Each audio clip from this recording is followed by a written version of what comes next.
Auckland Museum is one of the grandest buildings in the country, and it's considered by many to be one of the most beautiful Greek Revival buildings in Australasia.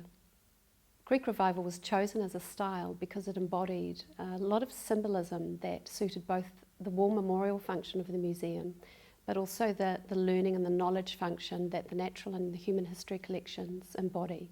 The site on top of Pukekawa volcano is a very prominent and commanding site looking over the Waitemata in Auckland, and the architects, Grierson, Amer and Draffin, were all returned ex-servicemen. So they saw the connection with this with the Acropolis in Athens, and that was another strength to the idea of using Greek Revival as a concept for the building. The front of the building is the most grand and the most memorable. It has the 8 Doric columns, very similar, almost a recreation of what we see at the Parthenon. They sit on a broad flight of steps, and they have the beautiful entablature, the Doric entablature above it. There's a lot of classical features around the building, but it was also a very modern building. It had to be fit for purpose. It had to function as a museum, as a place for offices and storing collections, as well as function as a war memorial. World War I happened on the other side of the world, so for many families in New Zealand there was no place to grieve. So the War Memorial has a huge role, it had a huge role and still does in our society and our community for remembrance. We want to remember our ancestors who fought in the war. They were people's brothers and sons and fathers. So the War Memorial became an important place where people could go and focus their grief. So it was really about remembrance rather than glorifying the victory.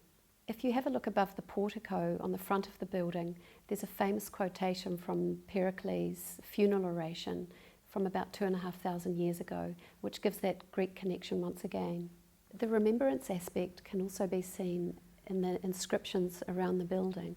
As you walk around the building, the names of each of the battlefronts that New Zealand soldiers were involved with are inscribed above each window. One of the most beautiful details on the exterior of the building is the frieze. These are carved panels that show battle scenes on the front half of the building about World War I and on the back half of the building about World War II. You can see this up close on the small doorways on the eastern and the western side of the building. There are panels showing nurses, soldiers, Navy and Air Force, and they're not shown in a way of glorifying war, they're shown as battle weary, and so it's a real remembrance about how hard it was for these people. The classicism from the outside of the building is brought inside the building, and you can see this in the grand foyer, in the Māori court, around the stairwells and upstairs around the Hall of Memories.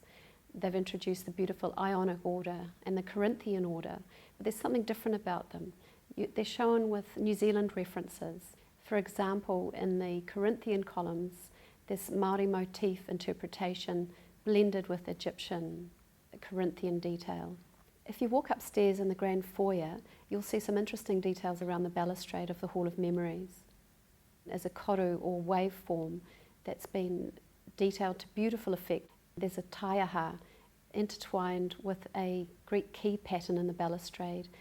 At the top of the grand foyer is the sanctuary. It's the sacred space in the heart of the building. It continues the classical detailing from downstairs and adds to it a real sense of nationalism. The first thing you're aware of in the space are the names of the fallen soldiers from the Auckland province. They're engraved into the marble right around the walls, so it has a real quality of reverence.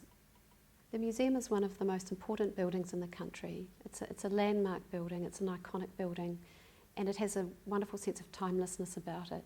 It's been beautifully conceived in its design and its detail and its construction. It tells a story of the war, about remembrance and about the collections, and it still has a huge amount of relevance today.